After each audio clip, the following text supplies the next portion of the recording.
लोकसभा चुनाव के बाद पहले बड़े चुनाव में भारतीय जनता पार्टी ने जीत हासिल की है। हरियाणा विधानसभा में हुए का जो चुनाव हुआ उसमें अप्रत्याशित तौर पर यह कहा जा रहा है बीजेपी को जीत हासिल हुई है। जो तमाम समीकरण थे, जो आंकड़े बताए जा रहे थे, कोई पार्टी के फेवर में नहीं दिखाई दे रहे थे, लेकिन जब नतीजे आए तो बीजेपी ने बड़ी जीत दर्ज की। हमारे साथ बात करने के लिए उत्तर प्रदेश सरकार के मंत्री धर्मवीर प्रजापति जी मौजूद हैं।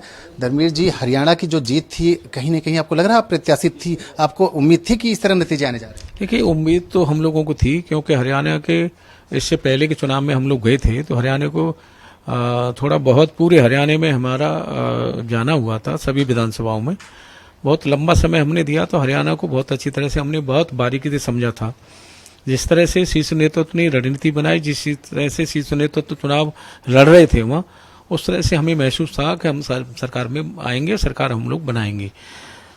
रही बात ये कि अगर हम बात करें तो मीडिया में हम लोगों को जीत का कहीं आंकड़ा दिखाई नहीं जा रहा था, लेकिन धरातल पे हमें भरोसा था कि हम लोग सरकार बनाएंगे। तमाम ऐसे मुद्दे थे जो बीजेपी के फेवर में नहीं थे, चाहे पहलवानों का मामला रहा हो, नौजवानों का मामला रहा हो, अग्निवीर का मामला रहा हो, या जाट आंदोलन जो लंबे समय तक चला। उसके बावजूद जिस तरह से ऐतिहासिक जीत, सबसे बड़ी जीत है भारतीय जनता पार्टी की हरियाणा में। निश्चित रूप से बहुत बड़ी जीत है और तीसरी बार जीत है। ये बहुत बड़ी बुलंदी है।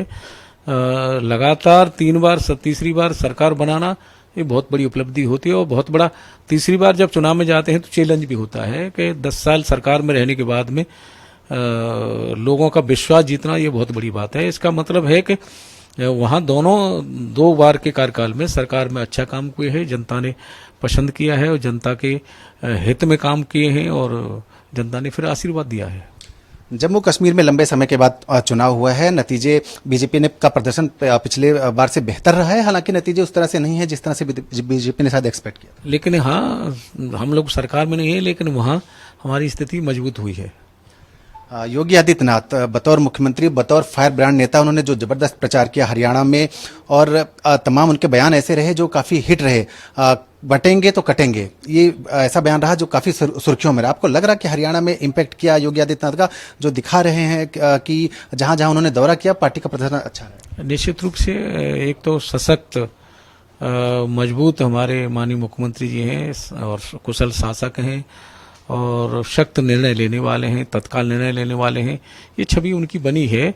तो हरियाणा में क्या और कहीं भी राज्य में उनको जब प्रचार में भेजा जाता है तो उनका लाभ मिलता है। हम लोगों को भी हरियाणा में भी उनका लाभ मिला है और अन्य राज्यों में भी उनके जाने से लाभ मिलता है।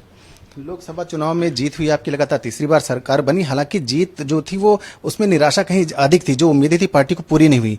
उसके बाद हरियाणा के चुनाव पर सबकी निगाहें थी। ये कहा जा रहा था कि हरियाणा का जो चुनाव है, जम्मू कश्मीर का जो चुनाव है, वो आगे की राजनीति तय करेगा। अब आपको क्या लग रहा है कि किस तरह से बूस्टअप होंगे? देखिए, हरियाणा के चुनाव में बहुत, मैं कह सकता हूँ पूरे देश की निगाह थी कि हरियाणा के चुनाव में, और सब ज्यादातर प्रचार ये था कि भाजपा वहाँ हारेगी, लेकिन हरियाणा की जनता ने आशीर्वाद दिया है।